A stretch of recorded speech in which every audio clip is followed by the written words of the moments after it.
Buenas noches. En esta oportunidad les voy a hablar sobre el tema vértigo, ¿no? Siguiente, por favor.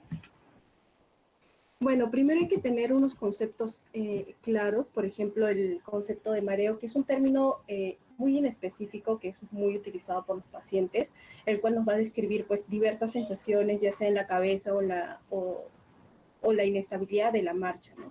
Esta también puede englobar 4 tipos de posibilidades, ¿no? Por ejemplo, puede ser un presíncope, un desequilibrio, un mareo psicofisiológico, quizás también el mismo vértigo, ¿no?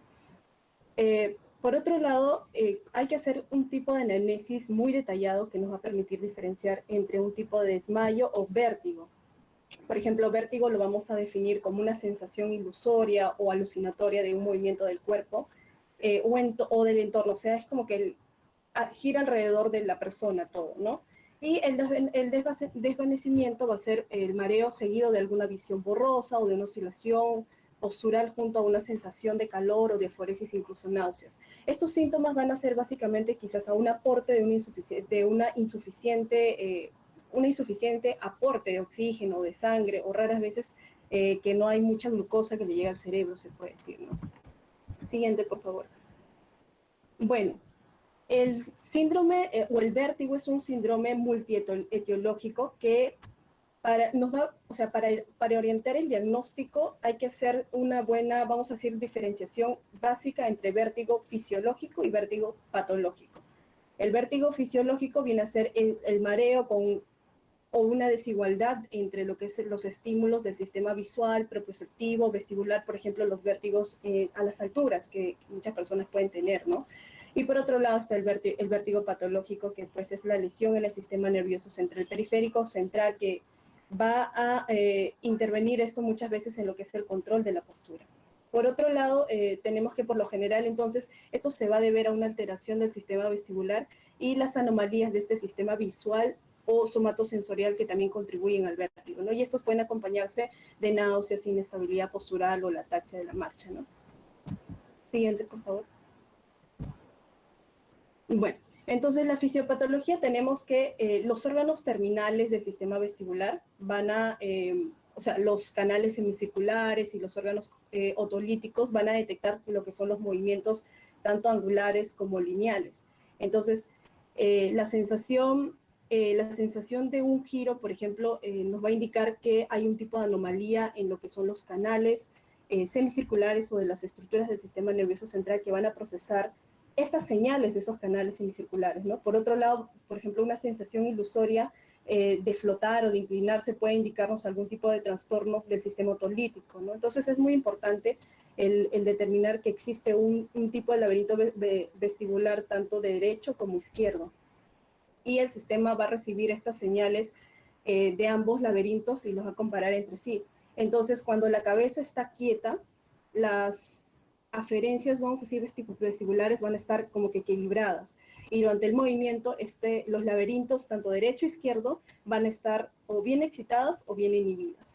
Entonces va a haber diferencia entre izquierda y derecha en la actividad del octavo par craneal, ¿no? Ahora, la diferencia del izquierdo y derecho van a resultar de un tránsito o de un trastorno, perdón, vestibular y van a ser interpretadas por el sistema nervioso central como un movimiento, como vértigo. Entonces, la información del laberinto vestibular se va a transmitir a través del octavo par craneal hacia los núcleos vestibulares del tronco encefálico y de ahí van a ir al cerebelo, luego a los núcleos motores oculares y luego a la médula espinal, ¿no? Entonces las conexiones vestibulares van a ser esas responsables de los movimientos oculares coordinados con el movimiento de la cabeza, mientras que las vías vestibuloespinales ayudan a mantener lo que es la postura erguida. Entonces todas estas conexiones van a ayudar a modular lo que son estas actividades, ¿no? Siguiente, por favor. En cuanto a lo que es la epidemiología, vemos que pues el mareo y el vértigo van a ser responsables de un 5% de las consultas en el servicio de urgencia y se estima pues que su prevalencia, esta patología, puede llegar a ser 1/3 de la consulta en el área de otorrinolaringología. Y el vértigo periférico, en el caso de Perú, corresponde más o menos a un porcentaje de un 90-95% de los casos, o sea, más o menos 2.400 casos anuales, ¿no? y un 0.7% a 3.2% de los eventos vasculares cerebrales van a debutar como un síndrome vestibular agudo en el servicio de urgencias. Siguiente. Acá tenemos un flujograma que nos divide pues, al vértigo tanto central, que es básicamente neurológico, y al vértigo periférico, que es óptico u ocular con sus respectivas atenciones, ¿no? Por ejemplo, el óptico puede ser tanto atención ambulatoria u hospitalización dependiendo de la gravedad y luego llegando a su terapia. Y luego tenemos la ocular, que es básicamente con un especialista, ¿no? Siguiente, por favor. Y acá las diferentes causas, tanto de las periféricas como las centrales, que se van a tratar, las más resaltantes y las más frecuentes, se puede decir, ¿no? Siguiente, por favor. Bueno, acá esta tabla nos permite diferenciar o nos identifica cuáles son las principales diferencias tanto en los vértigos vestibulares centrales como periféricos, ¿no? Por ejemplo, hablando del vértigo central, el inicio va a ser raramente agudo, a excepción de que se trate un tipo de ictus o algún tipo de brote de una esclerosis múltiple. En cuanto a los síntomas, va a haber una inestabilidad, mareo, quizás una pulsión hacia un lado, la sensación de caída o una inversión del espacio. Los síntomas vegetativos van a ser poco intensos, a diferencia del periférico que van a ser muy intensos. La hipoacusia va a ser muy rara, los acúfenos casi nunca se van a presentar, y el tipo de nistagmo va a ser variable, ¿no? Una rotación pura, vertical o refractaria dependiendo de la mirada. Y las derivaciones de los índices del tronco, o sea, la prueba de Marani, ¿sí? Van a ir en el sentido de la fase rápida del nistagmo, y la evolución pues es a menudo crónica. Por otro lado tenemos el vértigo periférico, que es un inicio agudo, son síntomas básicamente de ilusión de la rotación. Sus síntomas vegetativos van a ser muy intensos en este caso. La hipoacusia, como mencioné, en este caso va a ser frecuente. Los acúfenos pueden ser posibles y los signos asociados van a ser pues la hipoacusia básicamente, ¿no? También en el tipo de nistagmo siempre va a ser horizontal, a diferencia del central, que es vertical. Y tenemos la desviación de los índices y tronco o sea, la prueba de Varani va a ser en el sentido de la fase lenta del nistagmo. Y la evolución es por lo general paroxística recurrente. Acá tenemos otra tabla con otros síntomas, por ejemplo, el caso de las náuseas, vómitos, en el periférico suele ser severo y en el central es moderado. En la maniobra de Dix-Halpi puede ser pues el nistagmo rotatorio hacia el oído dependiente, y el otro pues el nistagmo el nistagmo en varios patrones persistentes, ¿no? Siguiente, por favor. Bueno, comenzando con lo que son las enfermedades vestibulares, tenemos acá el vértigo postural paroxístico benigno, que básicamente se define como un trastorno del oído interno que provoca pues breves episodios de vértigo que se desencadena con algún tipo de posición horizontal de la cabeza, ¿no? O sea, el hecho de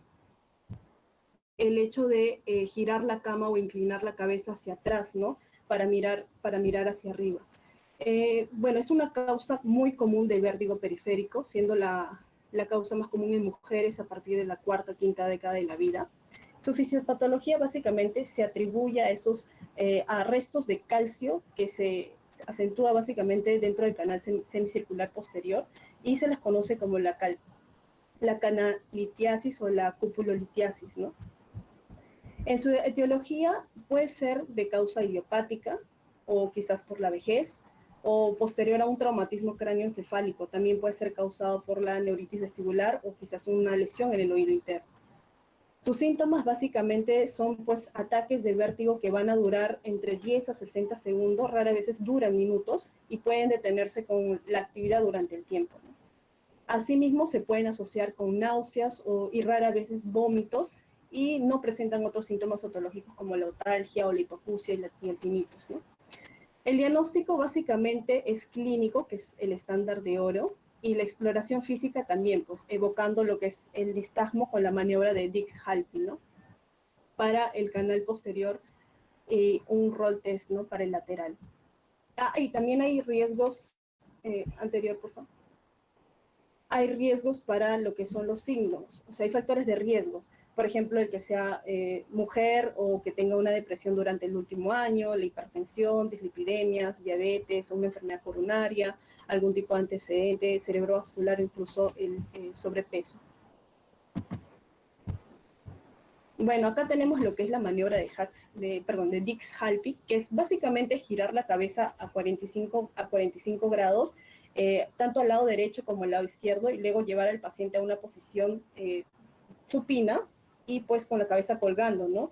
Y si está presente el paciente va a tener un nistagmo de torsión vertical, o sea, va a ir hacia arriba, se puede decir el nistagmo. Siguiente, por favor. Ya, bueno, en cuanto a lo que es el tratamiento, básicamente es de resolución espontánea en la mayoría de los casos. También se le puede aplicar las maniobras liberadoras como la maniobra de Semon o la de Clay, que pues van a llevar a los otolitos flotantes desde los canales semicirculares hasta lo que es el utrículo mediante la gravedad. Y si es que en casos ya no se resuelven con estas maniobras liberadoras, se puede utilizar el tratamiento quirúrgico, ¿no? Pero son en casos muy raros y cuando los síntomas son refractarios a las maniobras de reposicionamiento, ¿no? Siguiente, por favor. Acá tenemos una descripción de las maniobras liberadoras, ¿no? Las que mencioné, la maniobra de Semon, la maniobra de Epley. Siguiente, por favor. Bueno, luego tenemos la neuritis vestibular, que viene a ser la segunda causa más común del vértigo periférico. Entonces, se dice que la causa puede ser por una infección viral, afectando al nervio, al octavo par craneal, o por un tipo de una isquemia laberíntica. Se ha visto que hay una incidencia de esta afección de las vías aéreas superiores previa a la neuritis vestibular en un porcentaje más o menos de 23 a 100%. Y básicamente se va a caracterizar por una crisis intensa del vértigo agudo, espontáneo, y va a ser incapacitante también, durando entre 3 a 6 días, en la cual van a presentarse un tipo de inestabilidad, desequilibrio durante la marcha y puede durarse incluso hasta semanas, ¿no? Y va acompañado de otra sintomatología vegetativa, como por ejemplo las náuseas, los vómitos, incluso taquicardias o diaforesis, ¿no? Y solo va a haber afección de lo que es la porción vestibular del aparato vestíbulo-coclear con ausencia de los síntomas cocleares. En la neuritis vestibular, para la exploración física, lo que se va a poder observar es un nistagmo unidireccional espontáneo horizontal rotatorio, ¿sí? Con fase rápida del lado sano, y en el cual cual disminuye lo que es la fijación visual, ¿no? Y también se puede hacer la exploración con los lentes de Frenzel. Siguiente, por favor. Entonces, ¿qué es lo que se va a encontrar también? Una disminución del reflejo oculovestibular, va a haber una hiporreflexia vestibular en las pruebas calóricas, y también se le puede realizar audiometrías y timpanometrías que van a, por lo general, no presentan muchas alteraciones. Y en cuanto a lo que es el tratamiento de inicio es básicamente soporte con antieméticos o quizás frenadores laberínticos por unos 2 a 3 días, y la adición de quizás algún antivírico como el valaciclovir, pero esto se ha visto que no mejora mucho el pronóstico, ¿no? También se le puede aplicar corticoides como la prednisolona. Se ha visto mejoría a corto y a largo plazo en cuanto a lo que es la función del vestibular, del nervio vestibular. Pero sin embargo, la recuperación generalmente no es muy incompleta, ¿no? Siguiente, por favor. Bueno, la enfermedad Meniere es de las más frecuentes, sobre todo en pacientes caucásicos, varones de 20 a 40 años, cuya patogénesis básicamente se relaciona con la acumulación de líquido endolifático. Se dice que la causa es muy desconocida y se caracteriza básicamente por la crisis del vértigo, que va a durar, en este caso, de minutos a horas, y puede presentarse de manera episódica. Se ha visto que se asocia a hipoacusia neurosensorial, unilateral y fluctuante, y también acúfenos de manera constante o intermitente, ¿no? En la cual se va a exacerbar antes o durante los ataques de vértigo y de plenitud aural. Y se ha visto que el 7% de los pacientes tienen ataques agudos brutales denominados la crisis otolítica de Tumarkin, que es cuando el paciente se tira al suelo y debido a una reacción vegetativa que puede ser tan intensa que produce un síncope, ¿no? Que el paciente se cae. Ahora, hay problemas, en este caso, con la crisis otolítica, puede crear problemas como diagnóstico diferencial porque se puede confundir con lo que es una isquemia cerebral o tipo epilepsia, ¿no? Siguiente, por favor. Ya, en cuanto al diagnóstico, se va a establecer básicamente con lo que es la historia clínica, describiendo lo que son los episodios de vértigo, los acúfenos, la hipoacusia, y se realizan pruebas audiológicas como por ejemplo las audiometrías seriadas, las vestibulares también como la electroencefalografía y las pruebas calóricas. Por ejemplo, en las pruebas calóricas se va a detectar básicamente la paresia del canal del oído externo, enfermo, perdón, y la audiometría puede haber un tipo de sordera neurosensorial con un reclutamiento positivo, entonces la sordera se va a iniciar en tonos más graves. Y por otro lado, el acúfeno va a ser de baja frecuencia con un tipo de soplo rudo, básicamente. Siguiente, por favor. El tratamiento es controlar lo que son los síntomas, ¿no? Ayudar a disminuir el vértigo con antieméticos o sedantes menores. Si en caso hay recurrencia, se puede optar por una dieta hiposódica o diuréticos como un inhibidor de la anhidrasa carbónica, como la cetazolamida o la milorida o la hidroclorotiazida, también vasodilatadores como la betestina, ¿no? Si estos tratamientos anteriores fallan, se puede llegar a hacer el tratamiento quirúrgico, los cuales básicamente nos permiten clasificar, o sea, se clasifican en los que conservan la audición y la no audición. Y su elección básicamente se utiliza la quirúrgica en base a los estudios audiométricos, ¿no? Siguiente, por favor. Ya, ahora vamos a tocar lo que son las enfermedades del sistema vestibular central. Dentro de esta tenemos a la migraña vestibular, que es considerada como un síndrome vascular, y resulta básicamente de la dilatación y la vasoconstricción serial de estos vasos intracraneales, ¿no? Entonces, la migraña básicamente se va a definir como como una cefalea intermitente, recurrente, unilateral y pulsátil, y muchas veces discapacitante, ¿no? Que va a estar asociada a náuseas, fonofobia, fotofobia, ya sea con o sin aura, o síntomas focales neurológicos, ¿no? En su epidemiología se puede encontrar que el 38% de estos pacientes con migraña van a presentar un episodio de vértigo y el 1% de la población va a sufrir de esta entidad. Es mucho más frecuente en mujeres y su incidencia justamente ocurre entre las edades de 30 a 40 años, ¿no? Más o menos. Y esta migraña vestibular se va a definir como todo vértigo o mareo con una duración de 5 minutos a 24 horas causado por un tipo causado o relacionado por la migraña o un complejo migrañoso. En cuanto a lo que es el diagnóstico, para definir lo que es, o sea, una migraña vestibular definida en sí, es primero ver los síntomas vestibulares episódicos que pueden ser al menos moderados o severos de intensidad, algún tipo de historia actual o previa de algún tipo de migraña, uno de los siguientes síntomas migrañosos durante 2 o más ataques del vértigo, por ejemplo, un dolor de cabeza migrañoso, fotofobia, fonofobia o auras visuales u otro tipo de auras, y otras causas que pues hayan sido descartadas por estudios apropiados. Entonces, cuando hablamos de un tipo de migraña vestibular probable, cuando presenta, por ejemplo, síntomas vestibulares episódicos, de acuerdo a la intensidad, o al menos uno de estos siguientes, ¿no? Por ejemplo, un síntoma migrañoso durante los síntomas vestibulares o precipitantes de la migraña en más del 50% de los ataques del vértigo, por ejemplo, gatillos alimentarios o irregularidades en el sueño, y la respuesta efectiva a la medición antimigrañosa, que es más del 50% de los ataques, y otras causas que hayan sido descartadas.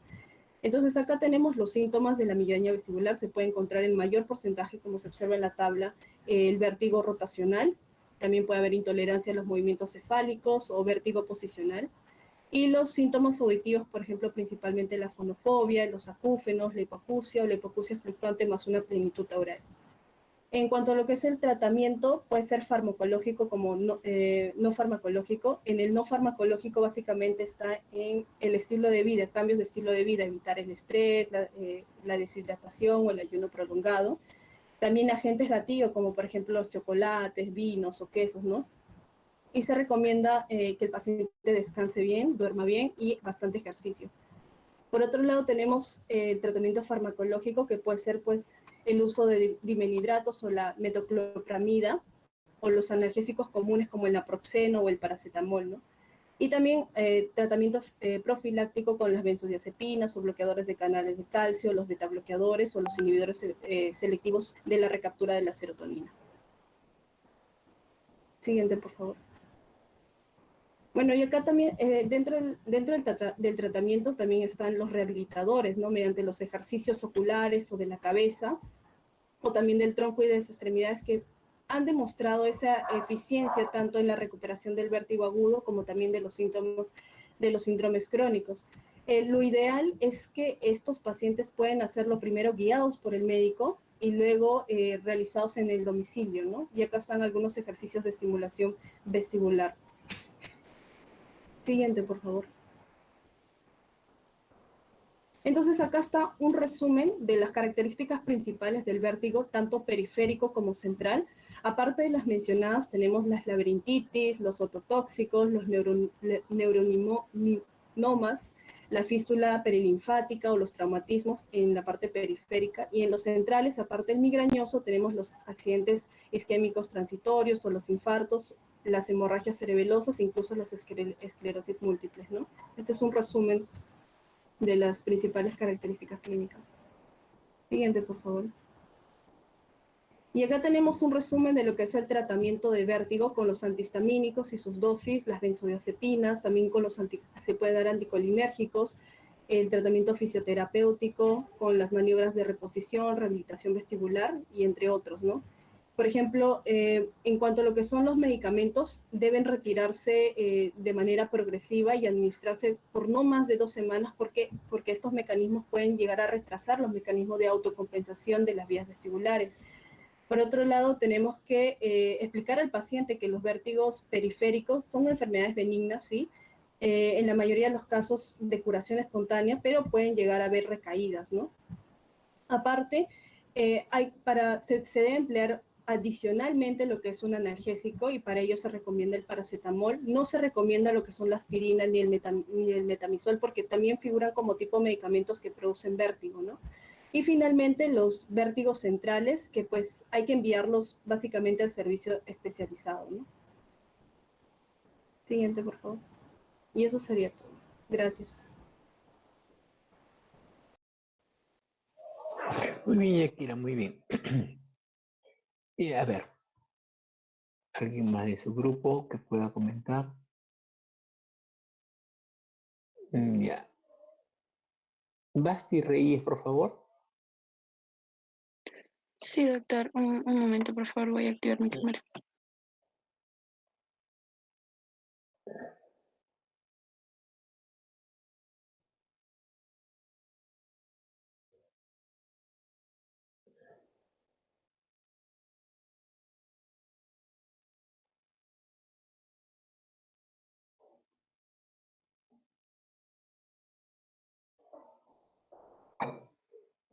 Mm, sí, sí se logra, disculpe. Sí, ya va, sí se ve. Ok, bueno, el reporte que tenía para el día de hoy era de una una terapia diferente al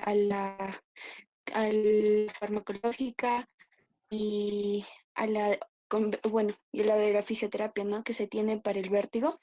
Y era que había encontrado de título una revista cubana de otorrinolaringología de este año, del año 2020, con el título de Terapéutica acupuntural para el vértigo periférico, solamente para el vértigo periférico. Entonces, revista cubana de otorrinolaringología. Ah, ya, gracias. Uh-huh. Entonces, bueno, ahí mencionaban que, bueno, que esta era una opción, ¿sí? En caso de que hay algunos pacientes, mencionaba el estudio, que no eran muy coherentes, se podría decir, o que no querían recibir el tratamiento farmacológico. Entonces se les implementaba y se les decía que habían otras terapias y dentro de esas terapias se consideraba esto. Entonces lo que hacían era la implantación de hilos de sutura quirúrgico a lo que se le llamaba siembra, Y eso se realizaba este, se realizaba, perdón, ¿me están escuchando? Lo que pasa es que mi internet está... Sí, sí me escucha, doctor, disculpe. Sí, sí, está muy bien, Sí, Basti, sigue nomás. ya. Bueno, mencionaba el artículo que el procedimiento era introducir el fragmento de catgut de 0.5 centímetros en la punción lumbar calibre 22 preparado para esa técnica. Y se realizaba este, en la porción de la línea anterior del nacimiento del pelo. Bueno, se diría que por acá, ¿no? Y también luego se vio en las conclusiones y mencionaba que esta terapia mejoraba bastante la cefalea, el dolor que ellos presentaban. Algunos presentaban antecedentes de dolor de ojos, mencionaba que tenían rinorreas, epistaxis y entre otras, y mencionaba que esta acupuntura realmente estaba funcionando. No sé, pues sin embargo, no se sabía si era algo psicológico lo que ellos veían que le ayudaba, pero hay otros estudios que decían que realmente esto funcionaba, ¿no? Ese era el aporte, doctor.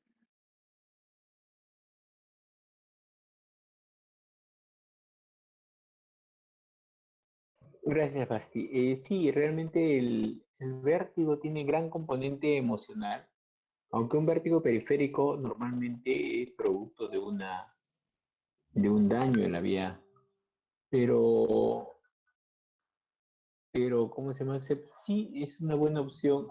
Por ejemplo, en la escuela alemana hay muchas terapéuticas que no necesariamente farmacológicas, y eso justo quiero buscar un video para que vean un poco cómo es un consultorio de otorrino que hace otro tipo de terapéuticas. Continúa, a ver, continuaría Adamari Ramos. Buenas Adamari, noches, doctor. ¿qué tal, Adamari? Bien, doctor. Antes de dar mi aporte, a mí me gustaría que queden en claro algunos conceptos, ¿no? Principalmente en la diferencia o para diferenciar un vértigo central de un vértigo periférico, Muy buen, muy debemos buen recordar. aporte. Eso ha sido un poco la dolencia de la introducción. Pero sí, a ver, el HINS, Sí, háblame del HINS. del Ginza. HINS, HINTS, HINS. Si no, que Gerard vaya buscando el HINS porque le voy a preguntar.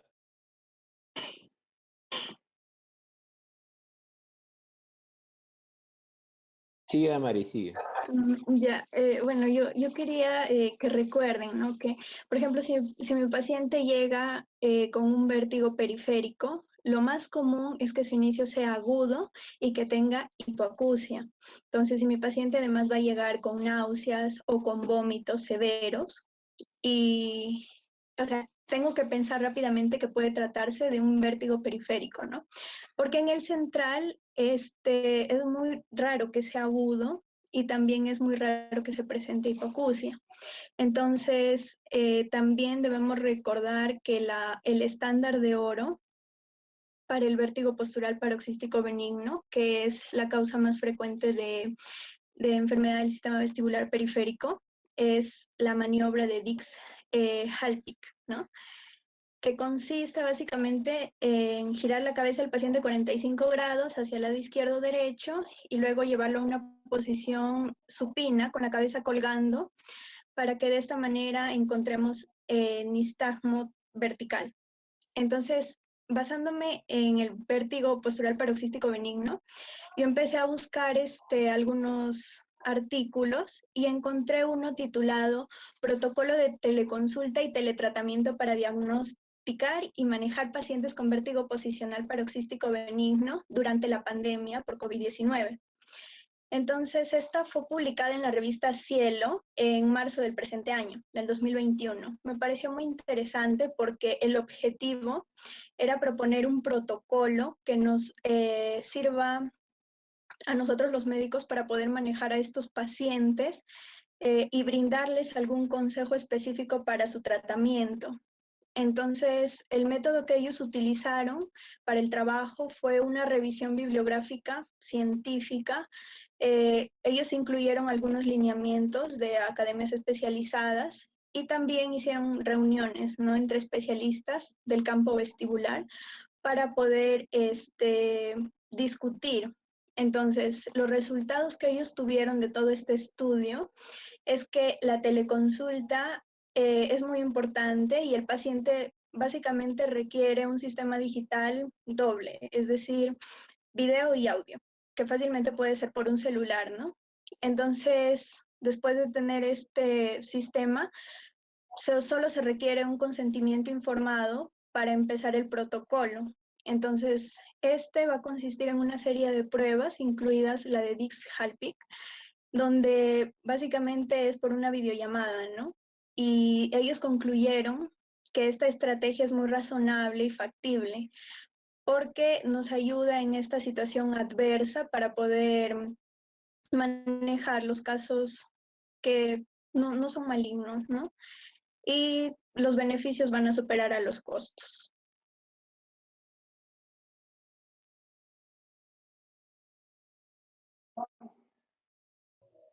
Muy bien, Ana María. A ver, Gerard. Doctor, ¿se me escucha? ¿Se me ve bien? Sí. A ver, háblame de hints. ¿Qué tal, doctor? Doctor, disculpe, tuve un problema de conexión. Ya estoy desde otro dispositivo. Ya. ¿Le doy mi aporte? Sí. Ya, ok.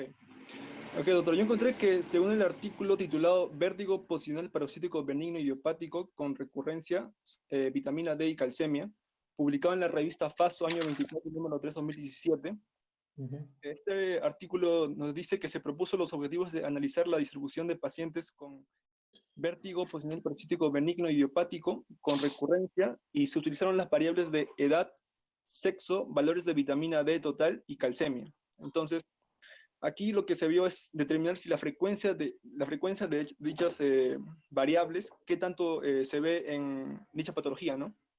Entonces, fue un estudio retrospectivo. Entonces, los resultados mostraron que una edad media de 57 años, de rango de 27 a 87 años, 33% eran hombres, 67% eran mujeres, y el 97% de los casos presentaron valores normales de calcemia.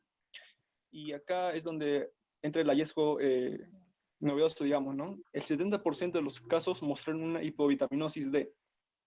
Entonces, se vio que hay una relación entre la hipovitaminosis y la aparición de esta patología del vértigo posicional paroxístico benigno. Y se vio que entre más intensa era esta hipovitaminosis, la recurrencia aumentaba de este tipo de enfermedad. Entonces, por lo tanto, se estableció esa relación en este estudio. Ahora, muchos estudios anteriores también corroboraron esta relación. La pregunta sería acá, ¿por qué se estudió la vitamina D y por qué la calcemia, ¿no? Porque hay un fundamento científico de que de que la vitamina D y la calcemia están relacionadas en la correcto desarrollo del sistema vestibular. Entonces, por lo tanto, se utilizaron digamos, esos estudios, esos hallazgos de vitamina D y calcemia, ¿no? Para ver cómo estaban estos pacientes. Y como he mencionado, se encontró una relación de hipovitaminosis D, más no de la calcemia. Sí, realmente cuando uno tiene un vértigo recurrente, vértigo paroxístico recurrente, o sea, no el que uno lo reposiciona y después de 2 o 3 años acude, sino que casi mensual o a los 2 meses se vuelve a presentar el vértigo. Tienes dos causas. O es una migraña vestibular, que puede expresarse como vértigo paroxístico benigno, o tienes la posibilidad de que sea un déficit de vitamina D, pero con controles de vitamina D que sustenten eso. O sea, no es que porque tiene vértigo paroxístico benigno le damos vitamina D. No. La gran mayoría de vértigo paroxístico benigno son idiopáticos. Bueno, gracias, Gerard. Aunque yo te estaba esperando con tu hints. Busca hints. HINTS. Ah, claro. Sí, doctor, lo menciono Sí, ahorita. no, claro, ahorita. Porque yo te había dicho que tú lo ibas a expresar. ¿Qué es el HINTS? Claro, el HINS, claro, el HINS es un protocolo, ¿no? Que es digamos, es un acrónimo de lo que significa, digamos, HI, impulso cefálico. La ¿Qué S significa de cefálico? Spartan y el TS de test skew, ¿no? La desviación ocular. Desviación Entonces, oblicua. desviación oblicuo ocular, claro. Oblicua, ajá, Ujú. claro. Entonces, ¿Y cuál son, más? Son tres. ¿Cuál es el otro? sí, el ¿Qué es impulso impulsivo cefálico, cefálico? nistagmo Nistagmus. y el Correcto. skew, claro. Muy bien. Son pruebas para, principalmente, a grosso modo, diferenciar entre una vértigo central de uno periférico, ¿no? No es a grosso modo. Es la prueba más importante para poder diferenciar un nistagmus central de periférico. Tiene una sensibilidad del 100% y una especificidad del 98%. O sea, Claro. no hay ninguna prueba que sea más eficaz que eso, ni una resonancia. Sí, doctor. Muy Sí, bien, Gerard. Qué gusto. ok, doctor. Ya, seguimos entonces. Gracias. Ya, entonces comenzamos con el grupo 1. Grupo 1. Grupo 1. ¿Me escuchan? Sí, doctor, lo escuchamos. Ah, ya, al menos. Sharon por ahí se ha comunicado, pero parece que no está.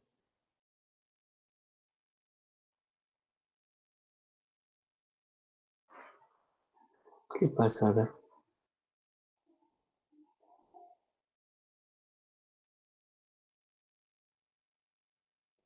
Doutor, mientras Dime. Sharon prende su micrófono, ¿puedo aportar? Cualquiera del grupo 1, claro. Tú eres grupo 1, Gabriela, creo, ¿no? sí. Tú eres grupo 1, por favor. Buenas Todo- noches. Imagínate que te tocó exponer y habla todo lo que tú desees. Sí, buenas noches, doutor. Buenas noches con todos. He encontrado un artículo muy interesante para este tema de vértigo, de un estudio de 2020, publicado por la revista Ata Otorrinolaria Italiana en su volumen 40, sección 6, páginas 463 a 465. Um estudo de caso controle titulado Vértigo e Pérdida Auditiva durante a pandemia de COVID-19. Há uma associação? Em la população estavam pacientes asintomáticos diagnosticados com COVID-19, onde se observou aumento de los umbrales de tono de alta frequência e uma redução significativa de autoemisiones acústicas, bem como alterações en el equilíbrio, sendo posteriormente diagnosticados com hipoacusia neurosensorial e vértigo. Em todas as literaturas não se encontrou associação entre o SARS-CoV-2 e daño del oído interno o del nervio vestíbulo coclear. Pero se especuló entonces que estos eventos pueden ser explicados por la respuesta inflamatoria y el efecto citopático directo del virus, además del frecuente incremento del uso de drogas ototóxicas como la azitromicina y la hidroxicloroquina en esta pandemia. Y como conclusión, en el presente artículo estableció que es de muy gran necesidad el aumento de los testes de PCR para que se pueda diagnosticar los más pacientes asintomáticos que muitas vezes em um exame radiológico levam a um falso negativo. E aí, desta maneira, se poderá estudar mais dicha relação deste grupo com o vértigo e a hipoacusia. Interesante, ¿eh? Algo así ya se estaba viendo, pero no había visto este artículo. Muy bien, gracias. Gracias, Gabriela. Gracias. ¿Alguien más? Si desean aportar a alguien más del grupo 1, por favor, es su momento. Doc, buenas noches. Solo tengo Sharon. problemas con mi micro. Muy Yo voy a bien. aportar. Claro, sigue aportando, no hay problema. Bueno, el aporte que encontré en mayo del año 2017, el acta otolaringológica en su volumen 137, número 10, ha publicado un estudio titulado Tratamiento quirúrgico del vértigo en implantes cocleares mediante resellado de electrodos. Una complicación conocida y frecuentemente descrita tras el implante coclear es la aparición de síntomas como el vértigo posoperatorio. Y el objetivo de este estudio fue observar si la aparición posoperatoria del vértigo se puede tratar volviendo a sellar el parche de ventana redonda después de la implantación coclear. Cabe recordar que la implantación coclear es un método establecido a nivel mundial para la rehabilitación de pacientes con pérdida auditiva severa profunda y la incidencia del vértigo postoperatorio después de la implantación coclear oscila entre el 13 y 74%. Los materiales y métodos que se utilizaron en este estudio fue un análisis retrospectivo, el cual reveló que 10 pacientes que se sometieron a cirugía de revisión transtinal, de los cuales 4 de ellos fueron mujeres y 6 fueron hombres. Y se les realizó el resellado endaural después del implante coclear debido a la aparición de síntomas de vértigo. El vértigo se evaluó preoperatoriamente y después de 6 meses después de la cirugía mediante el uso del cuestionario de HI. Y bueno, como resultados, el síntoma más común fue el vértigo rotatorio y se observó un nistagmo espontáneo en 4 de estos casos. No se encontró nistagmo después de la cirugía de revisión y en 3 casos la aparición de mareo se asoció con un evento, ya sea estornudos o otitis media, y una tomografía preoperatoria mostró resultados insospechables en 7 pacientes, pero reveló patologías en 2 de ellos. El vértigo mejoró significativamente en 6 pacientes y 3 de ellos estaban libres de síntomas. Como conclusión de este artículo, los hallazgos demostraron que el volver a sellar para cubrir el electrodo es un método eficaz para tratar el vértigo después de la implantación coclear. Gracias. Muy bien. Grupo 3, por favor.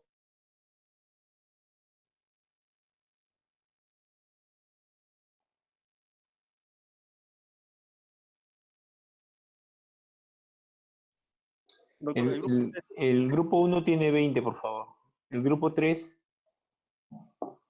doctor, el grupo 3 es el que expuso. Ah, perdón. El grupo 5, disculpa. El grupo 5. Doctor, buenas noches. No sé si me puede escuchar. Sí, sí. ¿Escucha bien? Dime, Yaciel. Bueno, el artículo, nuestro aporte del grupo 5, el artículo se llama Prevención del vértigo posicional paroxístico benigno con suplementos de vitamina D, un ensayo aleatorizado.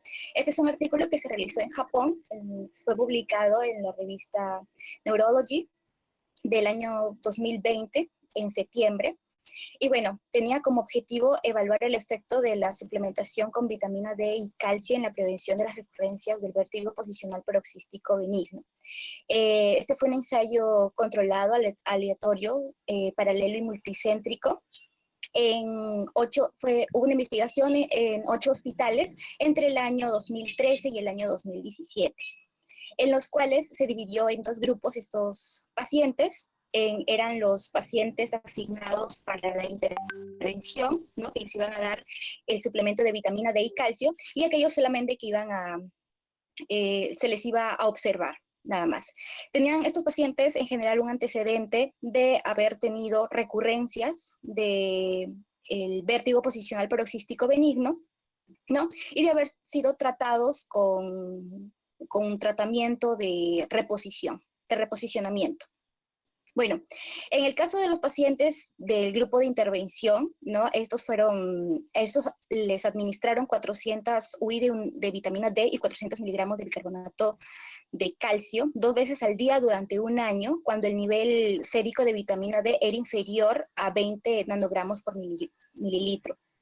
Y en el caso de los pacientes del grupo de observación, simplemente fueron asignados a un seguimiento sin ningún tipo de suplementación de vitamina D. Bueno, en los resultados se encontraron que el grupo de intervención mostró una reducción en cuanto a las recurrencias, ¿no? Intervalos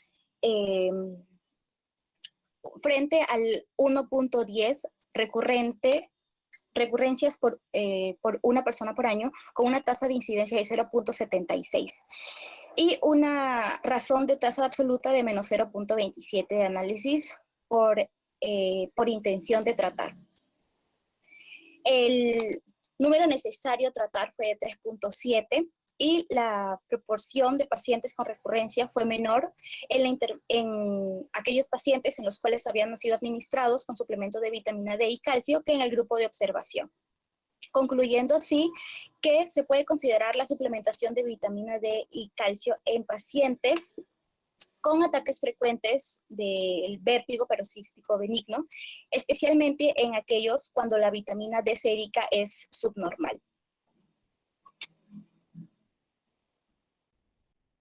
Pero eso ya lo habíamos visto en la intervención anterior. Está bonito tu artículo. ¿Tienes otra? ¿Algún otro concepto que hayas revisado? O que haya... Revisé otro artículo. Si te tocaba exponer, hubieras hablado algo y ese algo no se ha dicho en la exposición anterior. ¿Tienes algún concepto que te hubiera gustado compartir? Pues sí, acerca de, bueno, aquí hay un artículo que se llama Del mareo al país de las maravillas, así se llama, en el año 2013. Principalmente habla de una diferencia entre lo que es el mareo y el vértigo. No sé si podría decirlo. Habla. ¿Sí? Bueno, Todo lo que es.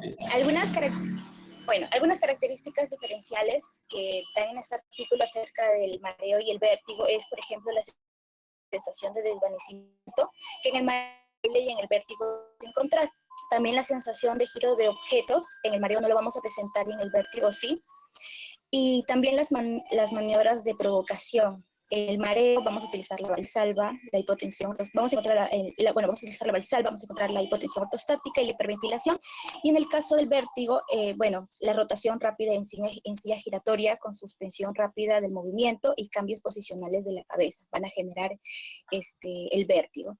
El nistagmo también en el mareo no lo vamos a encontrar presente y en el vértigo sí. Y también en el mareo no vamos a encontrar una inestabilidad y ataxia de la marcha, a diferencia del vértigo que sí puede ser posible. Gracias. Muy bien, 19. Grupo 7, por favor. Yo, doctor, si se puede ver mi Jennifer. Ok, buenas noches. Sí, bueno, el aporte proviene de la revista de Otología y Neurootología. El título del artículo es El valor de Hinds en el diagnóstico del síndrome vestibular agudo de origen central. Como ya se bienvenida, el Hinds es pues algo que nos ayuda a diagnosticar en solamente 3 pasos, tanto lo que es de origen central como el origen periférico. Y bueno, en caso del síndrome vestibular agudo, se ha visto que en el 25% se puede diagnosticar que es de origen central y por sí sola con la resonancia magnética puede haber hasta 50% que son falsos negativos en las primeras 48 horas para este diagnóstico. Entonces, en este artículo menciona que es muy importante poder hacer el Hinds, ¿no? Como para poder diagnosticar y poder hacer el tratamiento adecuado, y va a revelar los siguientes resultados, que es una maniobra oculocefálica conservada, un nistagmo espontáneo de características centrales y un test de skew pues, positivo. Pero a esto se le agregó incluso el Hinds Plus, que a esto que ya se había mencionado, pues se incrementa más la hipoacusia que presenta. Y con esto se ha alcanzado una sensibilidad del 99% y una especificidad del 97% para poder diagnosticar que el vértigo sea de origen central. El objetivo de ese trabajo ha sido poder utilizar esto en 2 casos de 2 pacientes que tenían signos de poder ser, que han sido diagnosticados con síndrome vestibular agudo y que este Hinds nos iba a ayudar para el diagnóstico clínico inicial.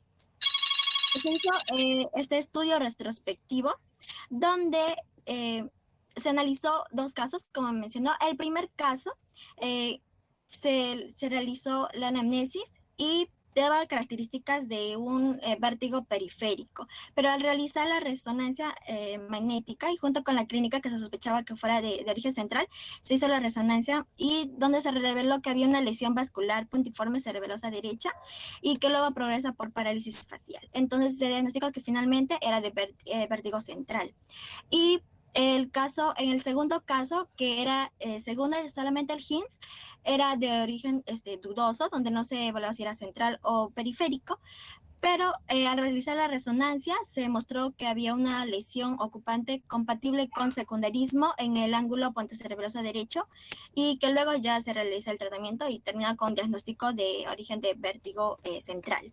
Entonces, con estos 2 y más el estudio que realiza ya también, el estudio bibliográfico que realiza en el artículo de los autores, es que aún con aún con solamente el HITS, no se puede diagnosticar tanto para el lado del síndrome vestibular agudo, y que no da una 100%, un 100% de especificidad, sino que es siempre necesario poder complementar con la imagen, ¿no? Así como ahora se evalúa también tanto la resonancia magnética para poder dar un diagnóstico final.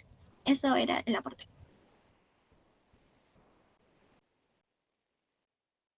Muchas gracias, Jennifer. Muy bien. Igual, 20. El grupo 9, por favor.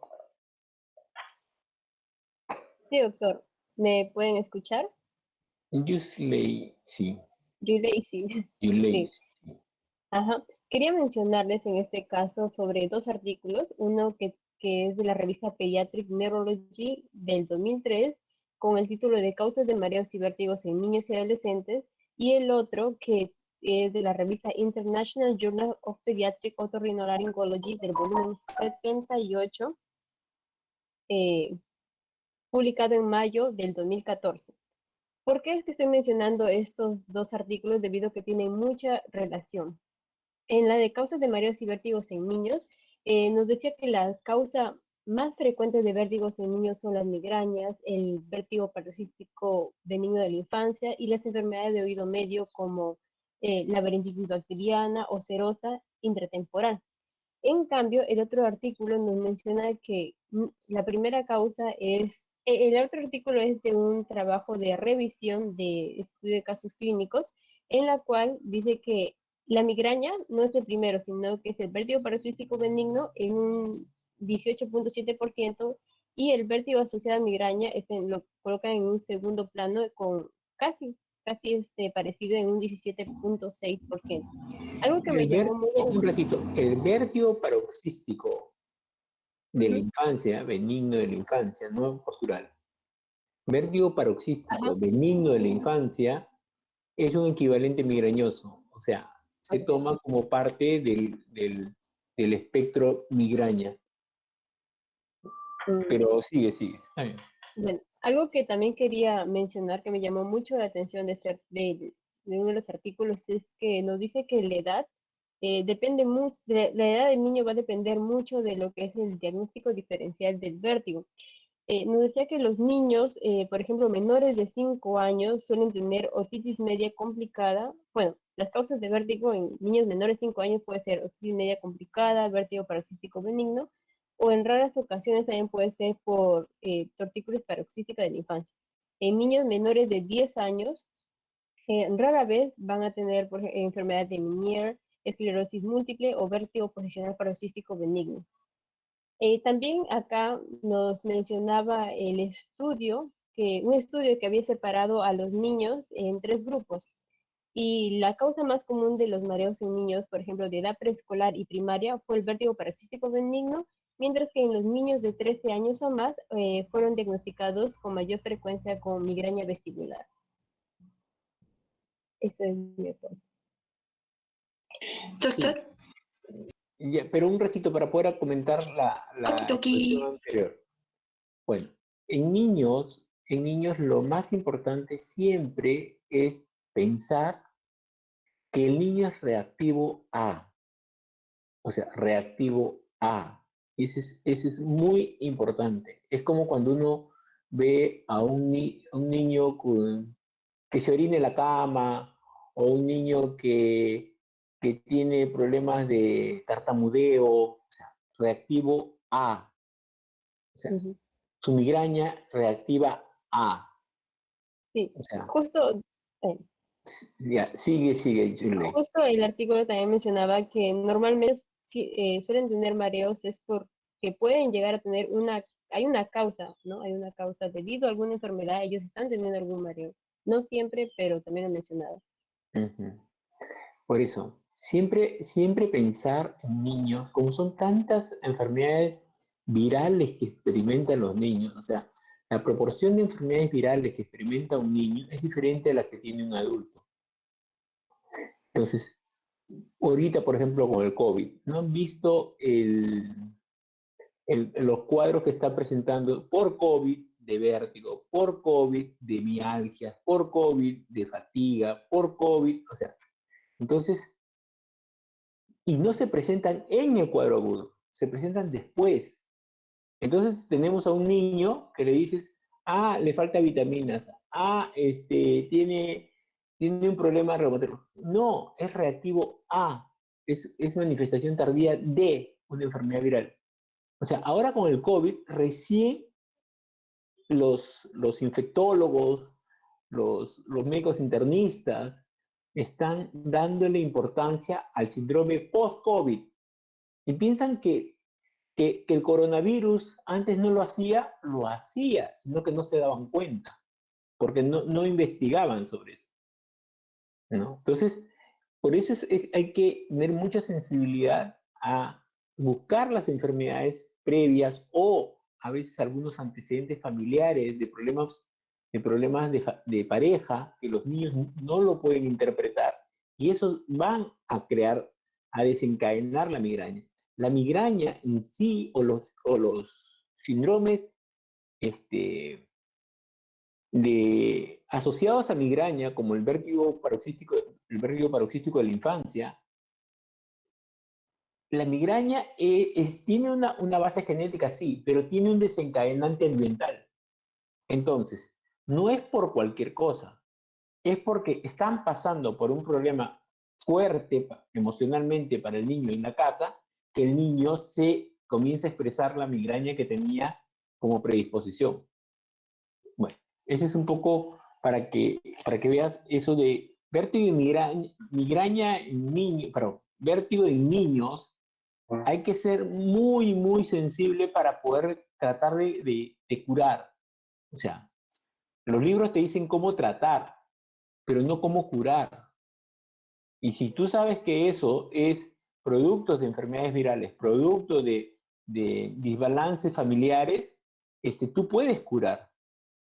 Bueno, Isabela. Sí, doctor. En el caso del otro aporte que queremos dar para mi grupo, se encuentra en la revista Clinical Interventions in Aging del 2018, con título Benign Paroxysmal Positional Vertigo in the Elderly. Es un estudio hecho en Grecia con autores de Balatzoras, que dice que es una revisión que hicieron de una metaanálisis de los pacientes ancianos que tenían los distintos hospitales en los servicios de otorrino, que decía que 1/3 de los pacientes de edad avanzada con vértigo fueron diagnosticados con vértigo posicional paroxístico benigno, y que la causa más común de mareos, tanto en el ámbito de los especialistas en neurología de atención primaria, como en el de oído, nariz y garganta, era de vértigo posicional paroxístico benigno. Sin embargo, se vio de que en la gran mayoría de los ancianos, o mejor dicho, pacientes de mayor edad, su prevalencia era mucho mayor a diferencia de las personas de edad laboral y jóvenes, y que la respuesta al tratamiento, que en este caso son las diferentes maniobras y cosas que vimos de la exposición, tenían ya sea una falla o una respuesta tardía, o simplemente no había una respuesta a largo plazo. Entonces, ellos empezaron a ver cuáles eran las cuestiones que se tenían que tener en cuenta para poder ampliar o mejorar toda la parte de la intervención que se iba a tener en los ancianos. Entonces, estas cuestiones específicas que deben tenerse en cuenta los ancianos son, primero, la dificultad para obtener una historia precisa, dado de que una gran parte de los ancianos tenían demencia senil, Alzheimer's, entre otros. El segundo era la dificultad para realizar maniobras diagnósticas y terapéuticas que deben realizarse con movimientos lentos, suaves y con extrema cautela para evitar complicaciones vasculares o ortopédicas, dado que muchos de los ancianos tenían comorbilidades. Entonces, en ese caso también era muy difícil, a veces no era por falla de tratamiento, sino que también no se podía realizar el tratamiento por la condición del anciano. Y por último, ellos también definieron la relación entre el vértigo posicional paroxístico benigno y las caídas, siendo esto de causa traumática. Entonces, todos estos puntos, ellos dijeron que tienen que ser evaluados con cautela en los ancianos para que puedan tener un buen assessment del vértigo posicional paroxístico benigno. Ya.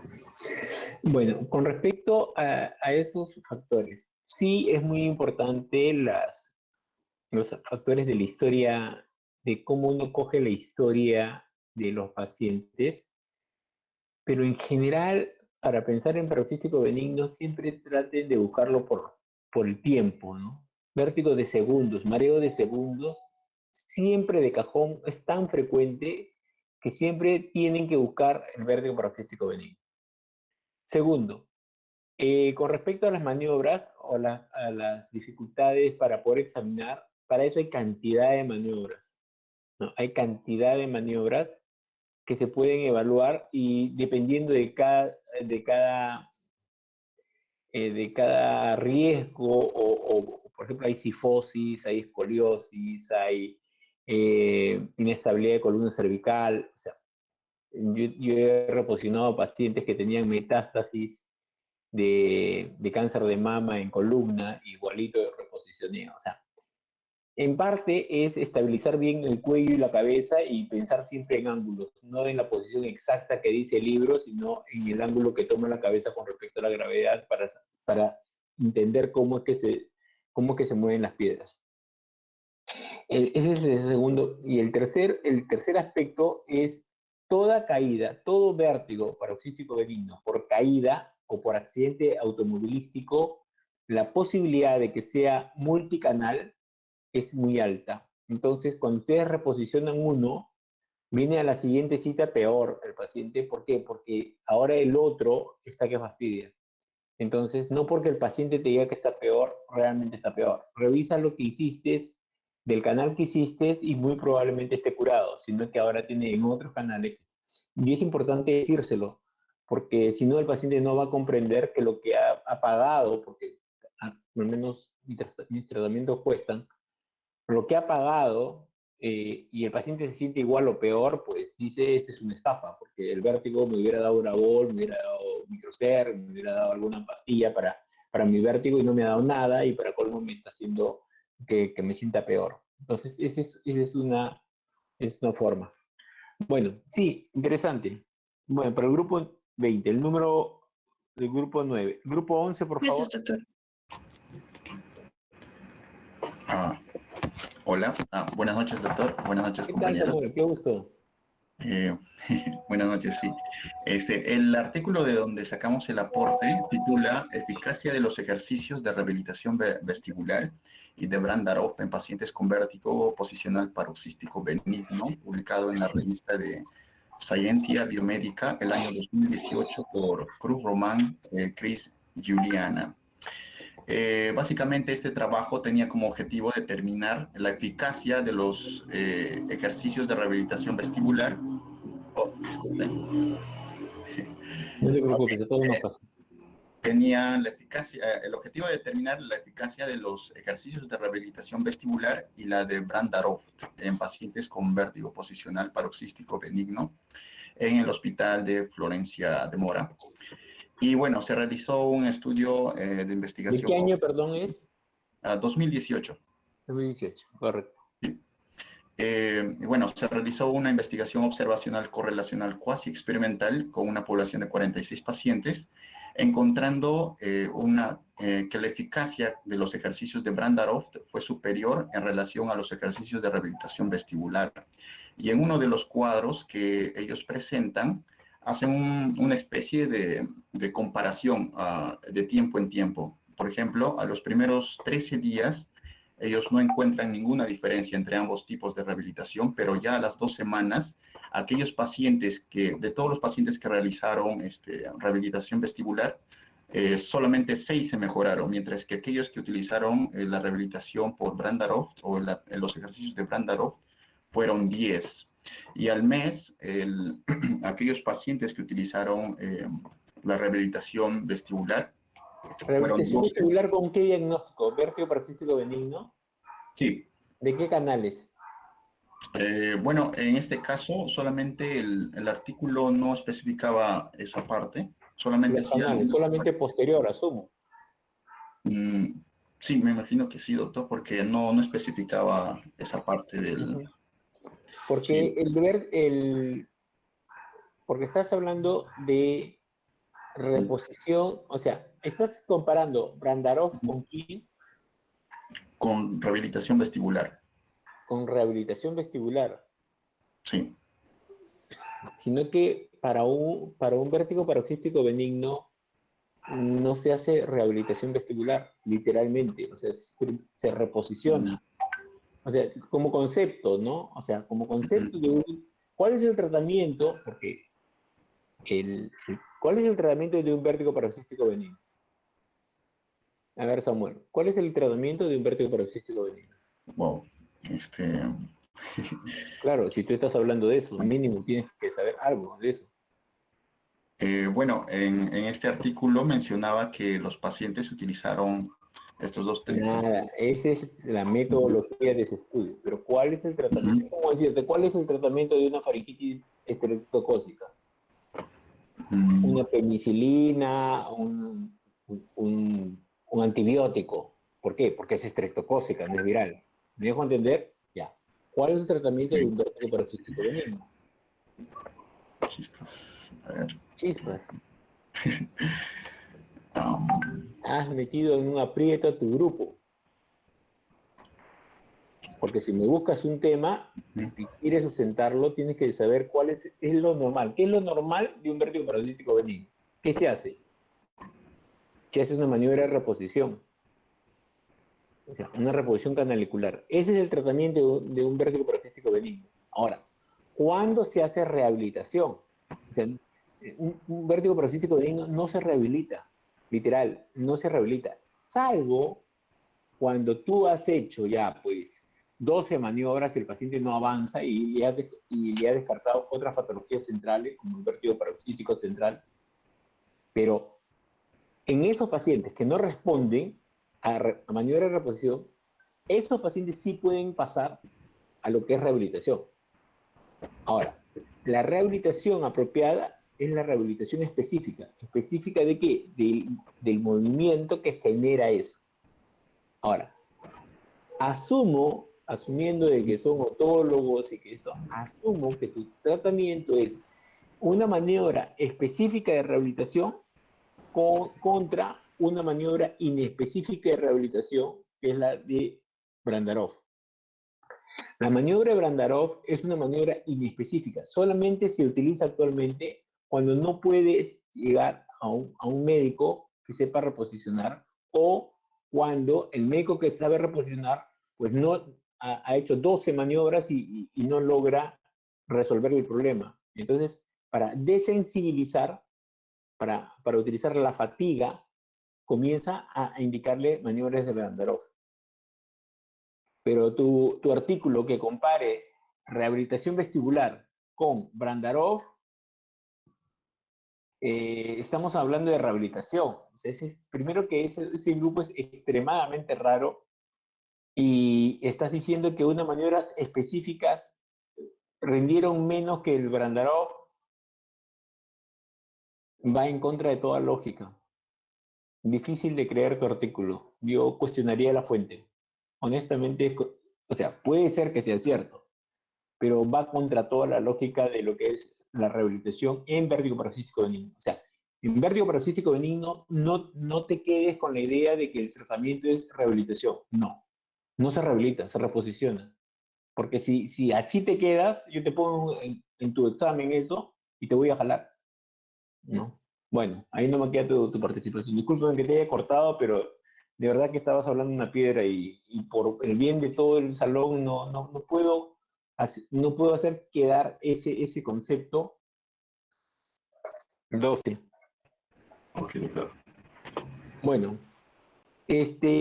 voy a hablarles. ¿Estoy bien con el audio con todos? ¿Me escuchan todos? ¿Me escuchan todos? Sí, doctor, está perfecto. Ya. Bueno, entonces vamos a organizarnos un poquito en esto. Primero, o sea, yo sé todo, tengo residentes, a todos les enseño todo, Pero una de las cosas que más me ha caracterizado por mucho tiempo y hasta ahora, y soy un referente a nivel nacional en todo esto, soy speaker de un laboratorio alemán, por ejemplo, para, para capacitar sobre vértigos. Bueno, es el vértigo. ¿Y por qué? Porque realmente el vértigo es una de las patologías más complejas que yo encuentro en mi especialidad. Y no porque los diagnósticos sean difíciles. Bueno, sí pueden ser muy difíciles, y me equivoco muchas veces, pero es porque dependemos de muchas cosas y tenemos que dudar de otras cosas. O sea, generalmente en una rinoplastía, bueno, pues tú agarras y dices, su nariz está chueca o su nariz no le gusta, ¿y cómo le gusta? Y comienzas a hacer la configuración y la haces. En un tumor, bueno, señora, tengo que sacar el tumor y le sacas y le reposicionas. Es algo netamente manual, o sea. En una alergia, pues le encuentras el alergeno, le haces una inmunoterapia o le bajas con un antihistamínico. O sea, casi todo es rápido, pero hay muy pocas situaciones en donde el paciente se puede complicar la vida. O sea, te dicen cosas que no son, que tienen mucha agresión y te puedes terminar hasta peleando o el paciente te puede estar faltando el respeto o el paciente puede ponerse a llorar de toda su fatalidad de vida que está pasando. O sea, y ahí uno le examina y dice, no, no tiene sordera, entonces es central, y lo mandas al neurólogo, y el neurólogo dice, no, pero tiene un acúfeno, es periférico, y nada de eso es cierto. Por ejemplo, un síndrome de la AICA, o sea, un infarto de la arteria cerebelosa anteroinferior, te da vértigo con sordera, y no es periférico central, por decir un ejemplo. Bueno, entonces voy a organizarme. Voy a tratar de darles, o sea, todo lo que son diagnósticos, y les voy a mandar imágenes y videos, pero todo lo que son diagnósticos es leer, es libro. Yo siempre les digo, chicos, para poder sacarle provecho a un buen profesor sobre algo de lo que él vive, tienen que ir ustedes estudiando, tienen que llegar estudiando. O sea, no piensen que el profesor está para hacerles el resumen de un libro, porque se pierde tiempo. O sea, yo enseñarles anatomía, enseñarles fisiología, enseñarles las cosas simples, sí lo puedo hacer, pero pierden el valor de poderles enseñar algunas cosas que ya no están en libros, usualmente no están en libros. Voy comenzando por algo. Ustedes tienen un paciente con un vértigo. Tienen dos tipos de probabilidades. Vamos a hablar solamente del paciente y no del familiar, que también el familiar tiene que contar. Tenemos a un paciente que es un paciente sumamente lógico, secuencial, pragmático, típicamente un varón leptosómico,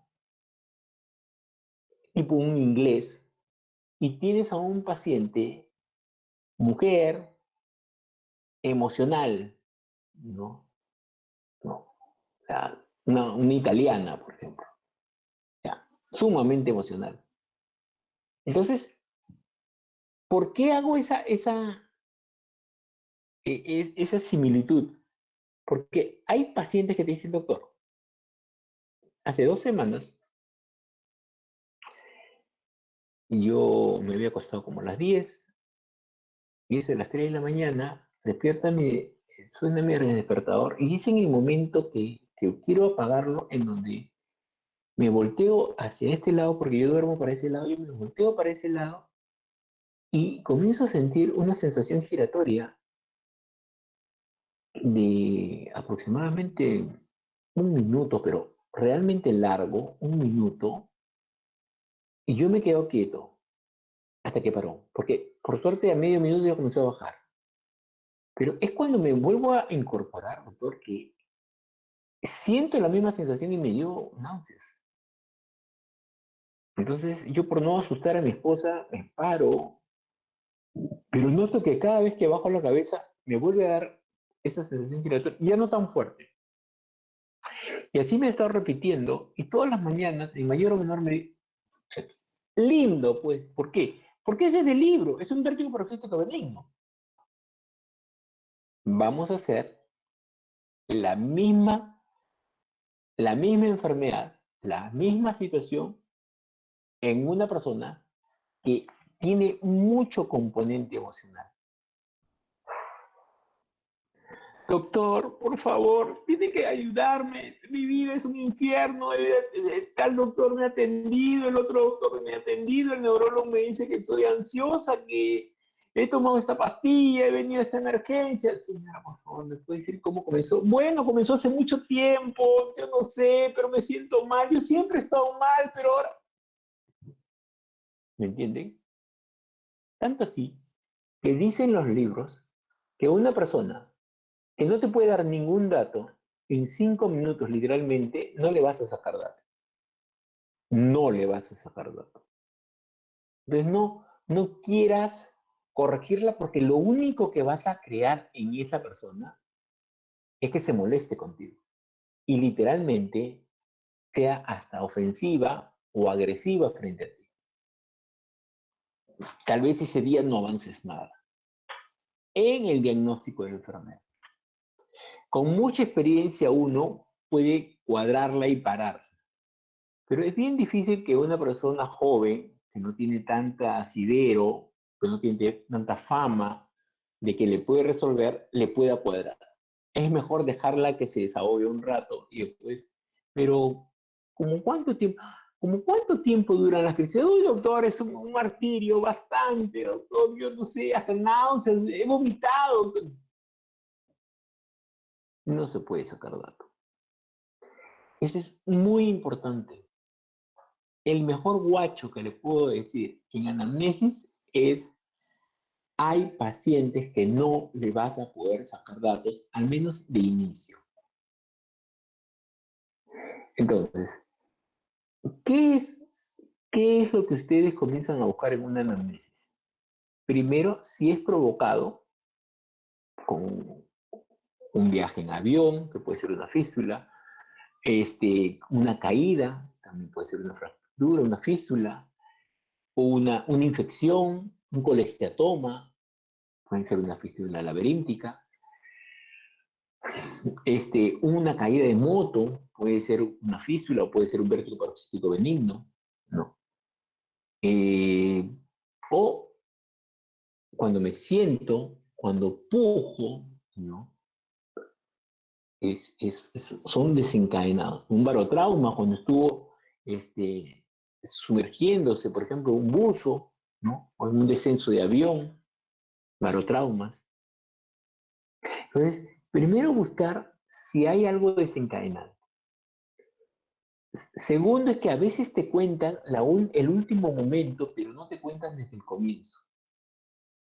No, sí, he tenido hace 2 años, pero a mí me dijeron que eso fue laberintitis.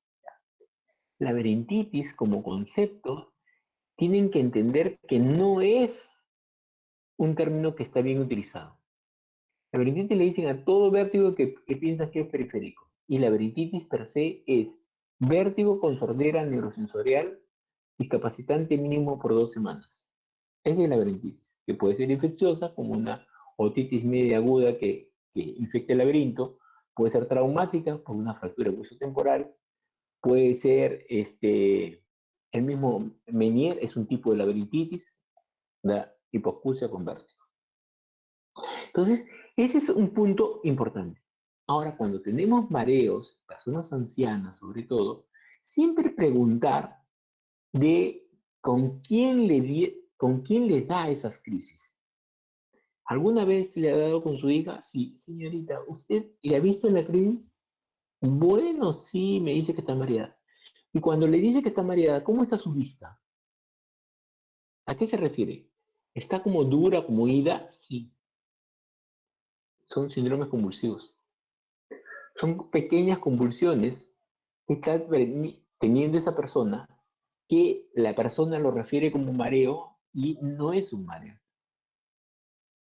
Ahora, ese es un poco lo más difícil de la gente. Entonces tenemos vértigos espontáneos, vértigos provocados. Vértigos provocados, ¿por qué?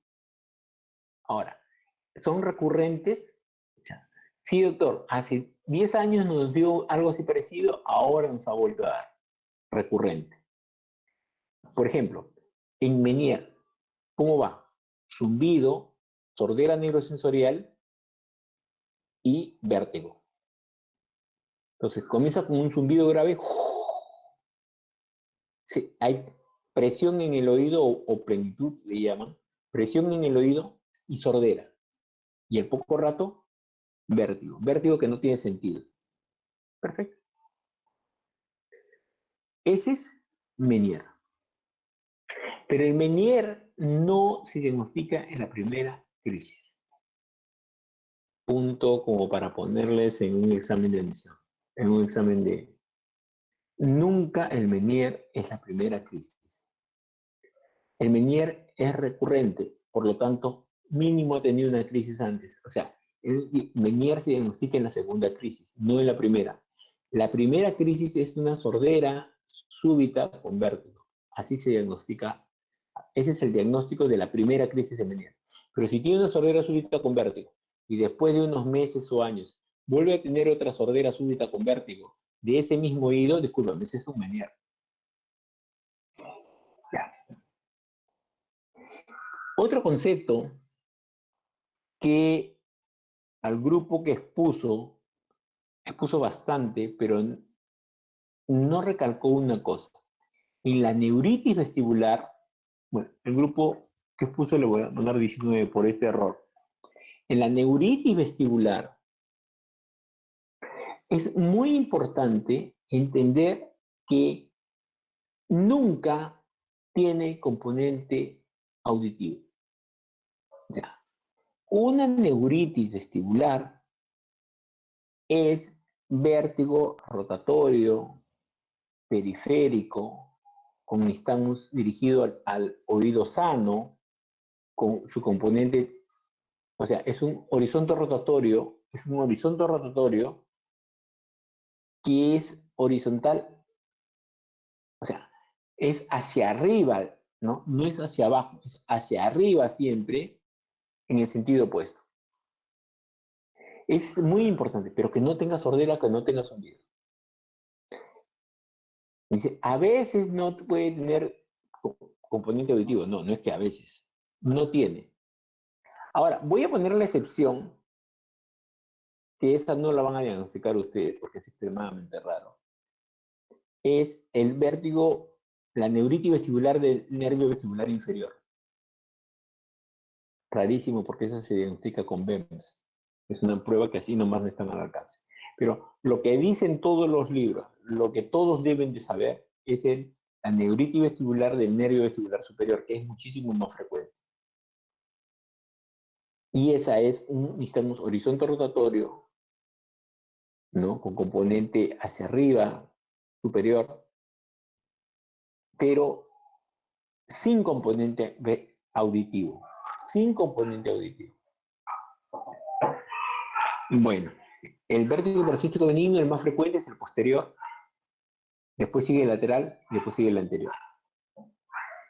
El tratamiento son maniobras de reposición. Para el posterior tenemos la de Epley y la de Brandt. ¿No? Y para la de lateral se llama de Lemper. Y la del anterior es de Jacobino, al menos las que yo utilizo, que son las más frecuentes. De ahí viene la migraña vestibular. La migraña vestibular, no, la migraña vestibular, lo más importante de la migraña vestibular es que se dice que tiene que haber habido más de 4 crisis. Puede dar un componente periférico o un componente central. Y que puede simular una neuritis vestibular, puede simular un vértigo paroxístico benigno, ¿no? O hasta un Menier. O sea, ¿cuál es el diagnóstico de un Menier? Migraña vestibular. Entonces, realmente le dicen la gran simuladora porque puede hacer diferentes patrones audiométricos. Otras cosas son los infartos. tendremos infarto de la arteria AICA, la arteria cerebelosa anteroinferior, y de la pica, la posterior-inferior. La AICA da sordera y vértigo. Sordera neurosensorial total y vértigo. La pica solamente da vértigo, sin componente de sordera. Pero los dos te tienen que dar algún tipo de componente cerebeloso, porque las dos tienen irrigación cerebelosa. Entonces hay que hacer evaluación cerebelosa. La prueba cerebelosa más importante es la de índice de nariz, punta de nariz. Esa es la prueba. Pueden hacer adiacocinesia y todo, pero la más sensible para poder diagnosticar es esa. A veces cuando el paciente está echado y esto, uno le dice, ponga sus brazos a los costados y, a ver, siéntese. Y eso de colocar las manos, ahí ves la ataxia troncular, ¿no? Eso ayuda a tener un diagnóstico. Bueno.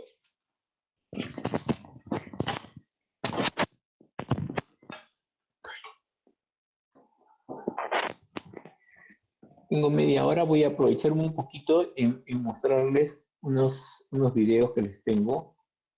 ¿Alguna pregunta hasta aquí? Porque de verdad de vértigo es bastante lo que puedo hablar, pero quería aprovechar esto.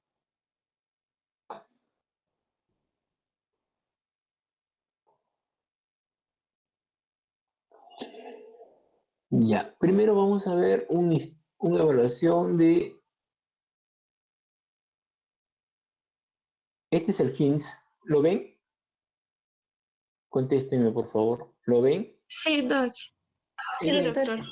Es el test impulsivo cefálico. Le dicen que mire entre sus ojos, en su ceja, y le hacen eso. ¿Y qué es lo que están buscando? Es la sacada correctiva. O sea, vuelvo a colocarlo para poder...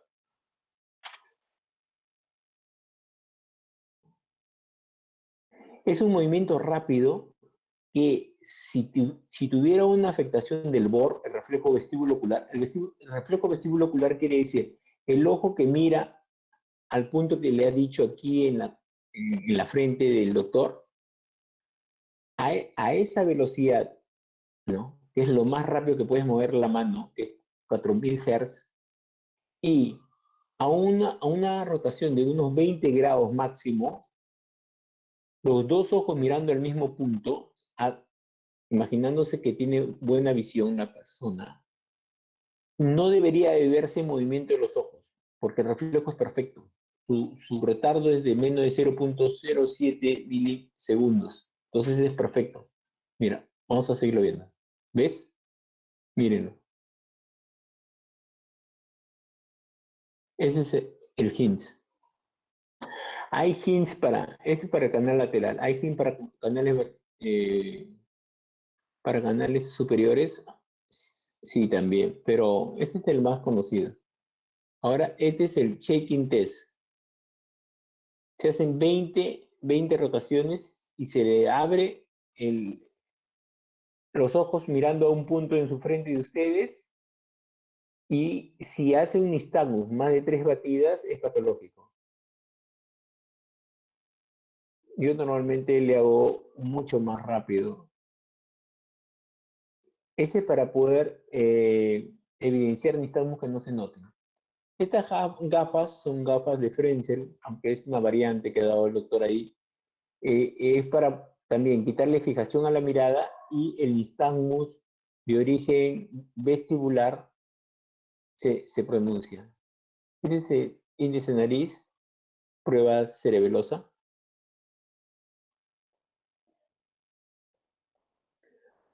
Esta es la adiacocinesia, la coordinación entre las manos, prueba cerebelosa.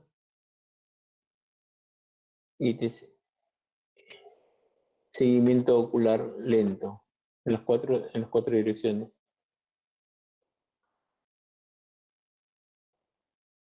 Este para el seguimiento lento.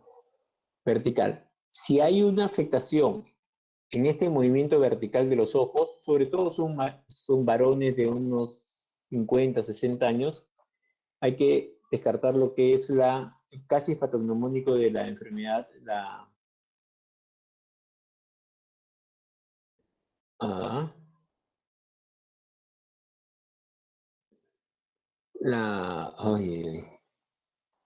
apariencia supranuclear progresiva, que es una atrofia del mesencéfalo.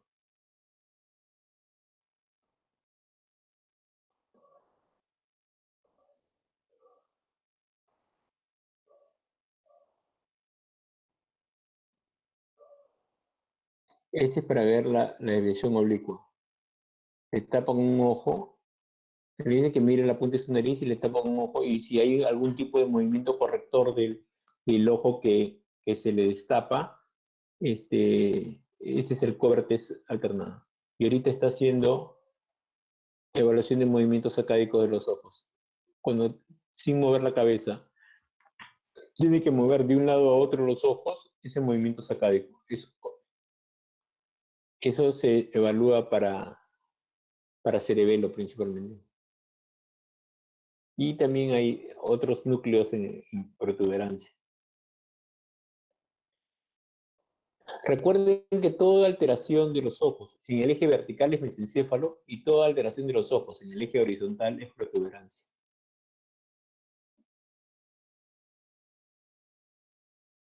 Está viendo pares craneales. El 9, que tiene que ver con el vasofaringio. El 10.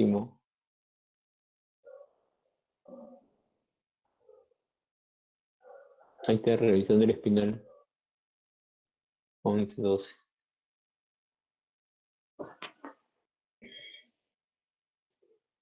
Esa es la anulación del nistagmus. Mirando las uñas, comienza a hacer un movimiento. Si tuviera un problema cerebeloso, comenzaríamos a ver un nistagmus en sus ojos.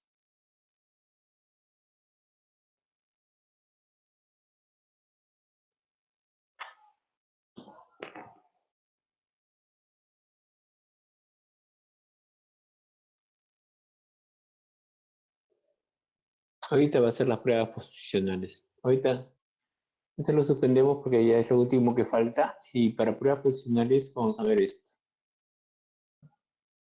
Esta de acá.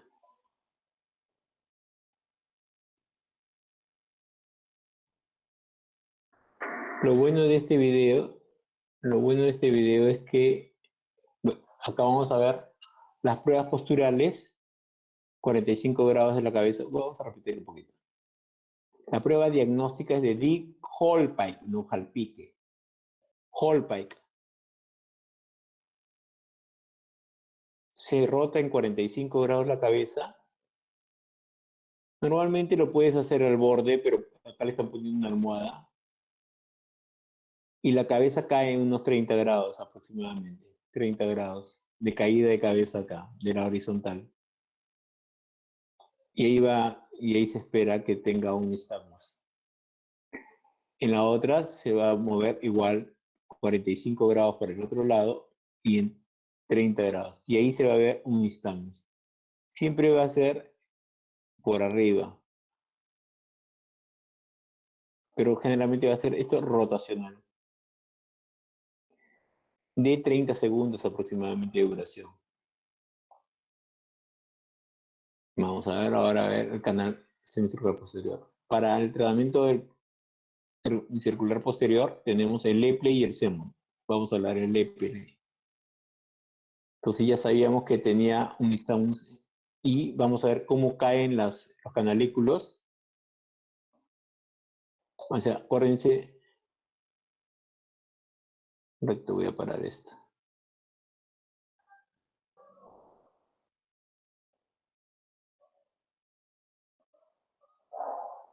Ya, entonces estamos hablando de que ese es el anterior con el posterior. Este es el posterior. Por eso la cúpula está atrás. Hasta aquí, acá es la cruz común. Este es el anterior con su cúpula anterior y que este es cúpula anterior de acá y esta es la cúpula anterior del lateral que es este. ¿Se están ubicando? Retorno, por favor, de alguien. Sí, doctor. Gracias. Entonces, estos son los otolitos que están saliendo de la cúpula del posterior, se llega hasta acá.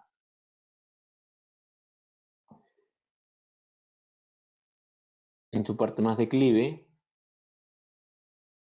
se observa el nistagmus.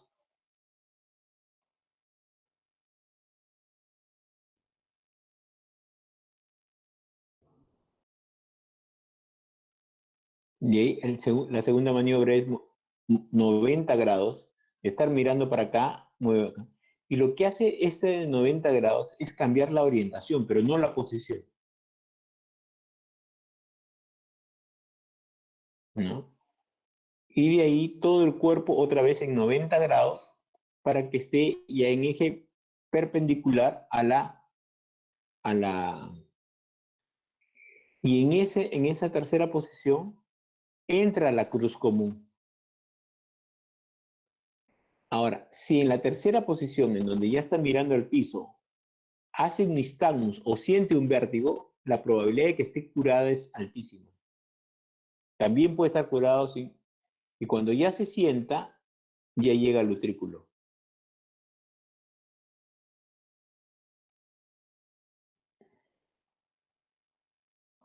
Ya. Ahora vamos a ver la de. Un ratito.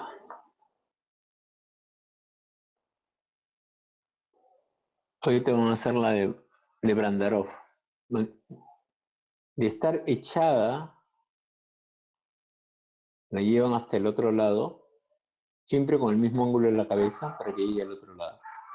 ¿Cuál es la diferencia entre una maniobra de Epley, que fue la primera, a una maniobra de Brandarov, pero a una maniobra de Semon? Es que la de Semon es tan fuerte o es tan brusca que hace, voy a volverlo a repetir. O sea, ahí le hacen que tenga el vértigo y en un solo movimiento lo llevan hasta el otro lado.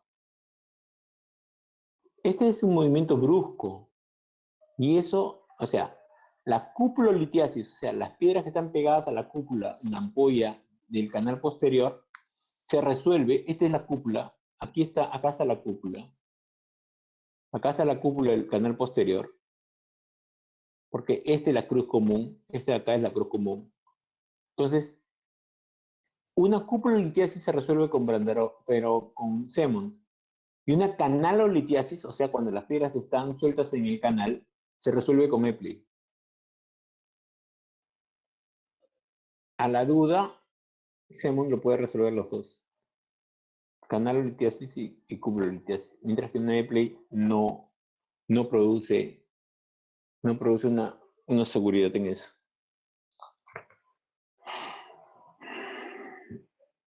Cuando no se puede desplazar, puede volverse a caer otra vez y regresa. Ese es el fracaso de una Semon. Por eso es que hay que guardar mucho los ángulos y la velocidad. Pero a veces a algunas personas como que le es difícil pasar de un lado para otro. Por eso ahora actualmente hay unas sillas que se mueven en todos los ejes y se pueden hacer. Acá vamos a ver un poco del lateral.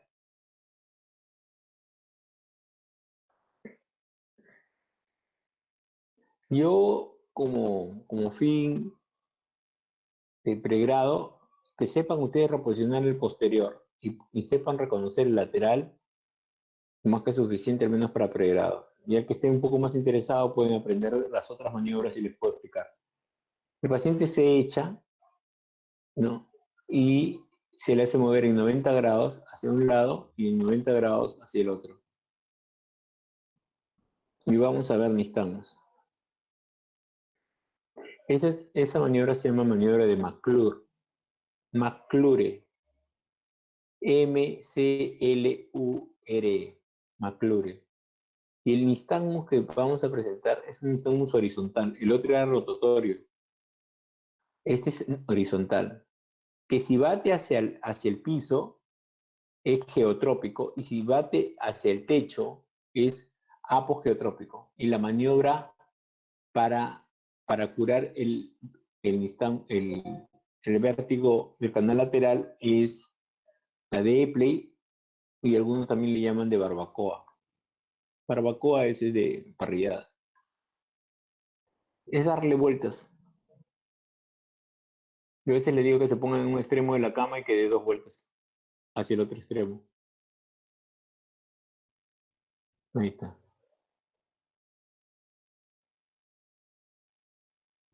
Bueno, esto está en YouTube.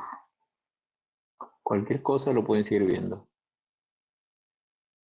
Uno de mis exalumnos me llamó una mañana porque tenía un problema. Después se habló del Menier. El Menier es, como le decía, acúfeno, plenitud óptica, sordera neurosensorial fluctuante y el vértigo. Pero también habló de la crisis de Turmaquina. Aquí les voy a mostrar una muestra. Este es el CEO de BMW que está presentando a los nuevos autos, y en plena exposición, mírenlo cómo comienza a presentar alteración de su estado de equilibrio. Miren la inestabilidad, miren cómo comienza a perder, y en ningún momento ha perdido el estado de conciencia. En ningún momento ha perdido el estado de conciencia. No ha perdido el estado de conciencia, mira. Pero no se puede permanecer. Ese señor tenía Menier, y en ese momento presentó una crisis de Turmaquín. Bueno. Esto es lo que les tenía preparado. ¿Algunas preguntas hasta acá, por favor? Ya nos faltan pocos minutos. ¿Algo? Doctor, entonces, para confirmar, la neuritis vestibular y el vértigo paroxístico, los dos no cursan con síntomas auditivos, ¿no? No, ninguno. No. El Menier sí. Otro punto, que la migraña puede dar cualquier cosa. Realmente es importante tenerla en cuenta, ¿no? Sobre todo cuando todo lo demás está normal, ¿no? Y los infartos cerebelosos, por eso se revisa bastante el cerebelo, por los centrales y el cerebelo. Bueno, ¿algún aporte, alguna pregunta de alguien? Es nuestra última clase. Me dijeron que iban a tener una pregunta de Da Vinci. ¿Alguien me dijo? Sí, yo, Doc. Alessandra, dime. De laringe. Estoy leyendo en el libro Diagnóstico y Tratamiento, uno de los que usted nos pasó, y en el capítulo sobre estridor en niños tiene una parte sobre la papilomatosis como causa de estridor. Y ahí hay una parte que me llamó la atención, no sé si es la traducción o si realmente es el concepto correcto. Entonces, hablando de la papilomatosis, él dice que es aconsejable dejar pequeñas cantidades de papiloma en sitios donde la cicatrización es probable, como en la comisura inferior. Está hablando del láser de CO2, ¿no? He entendido con la clase que lo mejor sería tratar de retirar lo máximo posible de la lesión. Ahí me confundí con el concepto de dejar pequeñas cantidades de papiloma. Ya, te explico. Si nosotros sacamos al mismo nivel, sobre todo en comisura anterior, al mismo nivel papilomas, eso se va a pegar las cuerdas vocales y va a ser como en algún momento lo que les mostré, una membrana laríngea, o sea, una sinequia anterior. Entonces, para evitar eso, tienes dos cosas. O solamente haces un solo lado y después de 1 mes o 2 meses le operas el segundo lado para que cicatrice primero un lado y después abordas el segundo, o operas todo y le dejas una quilla laringe. ¿Cómo es quilla laringe? Se coge un poco de Ay, sí me acabo de olvidar. Silastic, ¿no? Con unos hilos y se le pone en la comisura anterior con un botón acá adelante. Entonces, ¿qué cosa hace? Que la cicatrización no haga que se pegue con el otro lado. Es también una opción cuando tienes que operarlo de todas maneras para poder sacar, porque no puede entrar tan rápido a hacer la operación. Pero lo óptimo es operar un lado y después de que cicatrice operar el otro. Y operar cuando no está demasiado grande. Esa es la idea. Ok, doctor, gracias. ¿Alguna otra pregunta? Ya es nuestra última clase de teorías. Bueno, voy a aprovechar estos minutos para poderles primero agradecer el curso. El curso básicamente lo imprimen ustedes, el nivel lo imprimen ustedes. He querido hacer un curso que sea netamente práctico, que tenga bastante de investigación, bastante de formalidad para que ustedes se hagan notar como personas que viven la ciencia actualizada, que revisen, ¿no?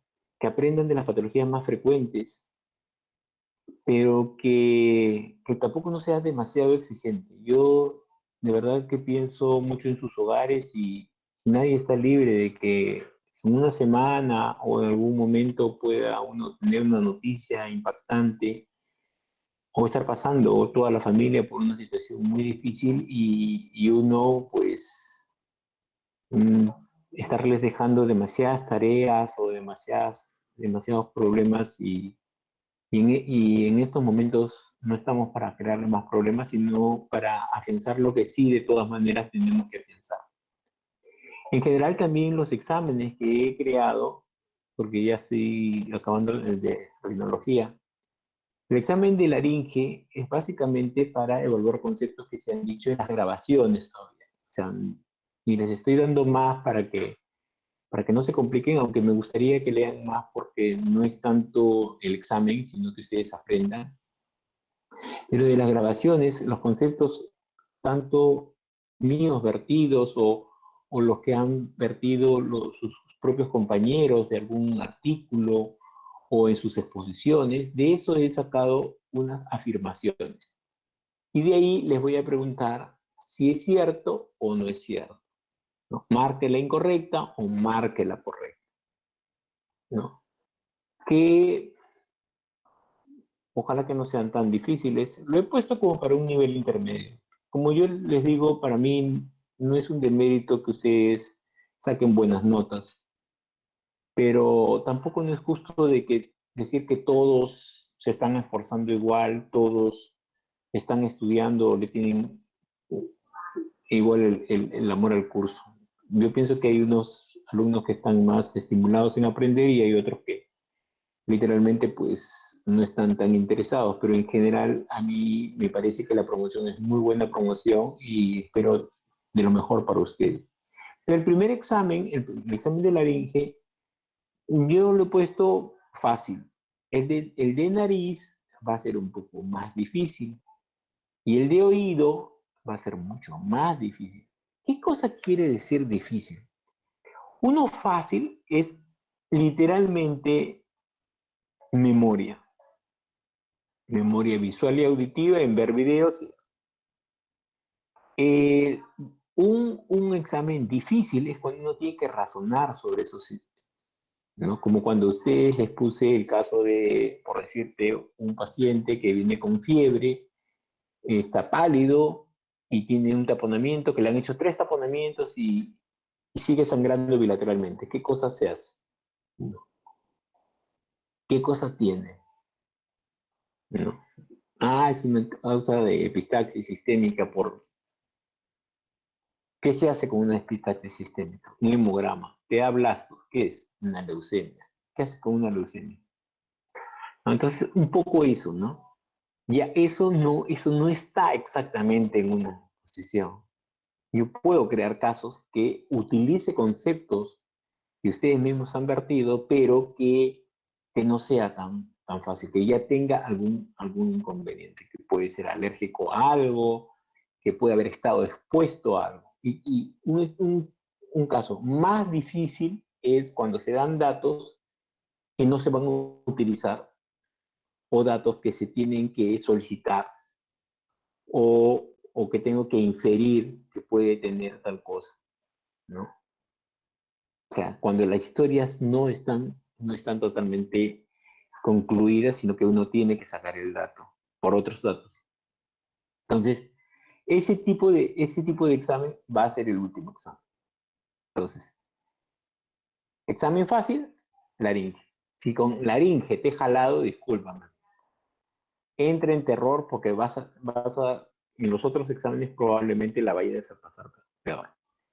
Mínimo, como digo, tienen que cojan su video, pónganlo a 1.5 de velocidad y pónganse a leer y a sacar datos. Porque de ahí nomás, leyendo bien, yo asumo que deberían de sacar una buena nota. Bueno, ¿alguna pregunta? Doctor. Oh, perdón, sigue Tracy, de ahí pregunto yo. Sí. Gracias, Gigi. Doc, yo tengo una duda respecto a lo que usted mencionó sobre la pregunta de Ale, sobre papilomatosis. Usted mencionó que cuando son demasiado grandes no se debe operar. Entonces, ¿qué debo hacer ahí? No. Cuando son demasiado grandes, hay que operar y todo, porque es demasiado grande. Tienes que desobstruir la vía aérea. O sea, lo óptimo es operar chico, para que no tengas que dañar mucho la cuerda vocal. Cuanto más grande el papiloma es que más ha tardado en ser operado. Entonces, si tú lo esperas más, lo que vas a necesitar es una traqueostomía, porque nadie te va a querer intubar a ese niño. Porque son niños, la vía aérea es muy pequeña. Y la misma traqueostomía es muy riesgosa. O sea, es realmente una situación muy difícil de manejar con la familia, sobre todo. Porque te lo traen para que tú le desobstruyas y al último le dices, primero quiero una tráqueo. Y la misma tráqueo se puede complicar. Entonces, es una situación bastante difícil. Pero si encuentras bastante, hazlo todo, pero ponle una quilla laringia para que no se pegue. Pero si todavía encuentras regular y tú desobstruyendo un lado ya puedes respirar y puedes volverlo a poner en un mes en sala de operaciones, mejor deja que cicatrice una fosa, un lado, operas un lado, lo dejas que cicatrice y después operas el otro. Esa es la lógica. Gracias, Doc. No te preocupes. ¿Alguien más? Doctor, una pregunta. ¿Va a venir también el examen acerca de los aportes que hemos dado por cada grupo? Sí. Okay. Literal, sí. No es que pueda, sí. Es más, probablemente más de la mitad del examen son aportes. Ok, doctor. Porque si son buenos aportes, tienen que fijarlos. Y la única forma... Por eso en parte lo que es el examen es marque la incorrecta, porque quiero que ustedes leyendo sigan aprendiendo o fijando cosas que de repente no le han dado la importancia de vida. O sea, para mí el examen mismo es una forma de decirles, por favor, no se olviden de esto. Como le digo, para mí no es jalarlos. Yo a un recién de tercer año lo levanto en peso en el tema que quiera. Pero mi intención no es maltratar, o sea, no me gusta que el curso se vea como, paseo otorrino, no me parece. Yo pienso que las personas deben de aprender a que les guste leer medicina, que les guste curar a las personas o que las personas se sientan aliviadas por lo que uno sabe. Ese es mi gusto. Más me gusta tener una clase presencial porque yo veo qué alumno se está perdiendo, qué alumno quiere participar y a veces uno tiene que acercarse para poder conversar un ratito con él, ¿no? Yo soy un profesor presencial, no soy un profesor de Zoom, pero la coyuntura se ha dado así y tengo que tratar dentro de lo posible de hacerlo. Bueno, ¿alguna otra cosa más? Ya son las 9. Ya, entonces son 20 preguntas para marcarlas. Generalmente la incorrecta, por ahí hay una pregunta que es correcta. No se compliquen la vida, búsquense siempre la más incorrecta, no le busquen 3 pies al gato porque se van a complicar, todo puede ser relativo, pero traten de ir pensando rápido. En la primera que les parece, esa es, no se compliquen. Y bueno, y ojalá que salgan bien, pero si no salen bien, preocúpense para el segundo, porque el segundo sí va a ser más difícil y el tercero va a ser peor. ¿Por qué? Porque tienen más tiempo para estudiar. ¿Ya? Bueno, ¿algo más? Doctor. Sí, Isabela. Sí, doctor, 2 consultitas. El primero, en el caso del segundo y el tercero, aparte de las exposiciones y los aportes, ¿de dónde más nos recomendarías sacar información o buscar o leer? Lean libros. Ahí hay libros. Yo les doy bastantes libros, ¿no? Pero más que leer, yo pienso que va a ser casi inferir. O sea, plantearse los problemas clásicos, ¿no? O sea, tienes un paciente que tiene una disfonía de estas características. ¿Qué pruebas pedirías? ¿No? ¿No? Entonces, debo de pedir tal cosa. ¿Por qué? Porque ha dicho tal cosa que debería estar pensando en esto. O sea, es un poco más criterio clínico, ¿no? Por decirte, paciente que viene desesperada y que cuando uno le cuenta dice que tiene muchos problemas en su casa y esto, y le vienen mareos a cada rato, cada vez que se levanta de la cama y se acuesta. ¿Qué maniobra usted le haría? No. Entiendo. Entonces, que no necesariamente es el diagnóstico, porque no es una historia que te la diga exacta, ¿no? Pero tienes que pensarlo porque ya te dijeron que es postural. No. Entonces, claro. Esa es la idea. Bueno. Gracias, Doc. Bueno, muchas gracias y bueno, nos vamos a seguir viendo en prácticas. En prácticas estoy viendo cómo lo voy a hacer con los casos. Todo va a ser casos clínicos en las prácticas. No sé si ustedes van a traer los casos clínicos, lo más probable que sí. Voy a tratar de invitar o a residentes o asistentes o a pacientes para que puedan enriquecer la práctica. El doctor Segura dijo que iba a dar unas cámaras para poder grabar, ¿no? GoPro, para poder grabar lo que se hace en consultorio y que ustedes puedan ver en algo cómo es una actividad de otorrinolaringología en nuestro consultorio. Pero todavía estamos en veremos con eso. Gracias, bueno, doctor. chicos, les deseo todo lo mejor y ojalá que el día 8 sea algo satisfactorio para todos ustedes. Gracias. Sí, doctor, muchas gracias. Bueno. Gracias, Doc. Gracias, Doc. Gracias, Doc. Gracias, Chao. doctor. Chao. La secretaria dijo que va a enviarme el horario de las prácticas mañana. ¿Ok, doctor? Ya. Ok, buenas noches.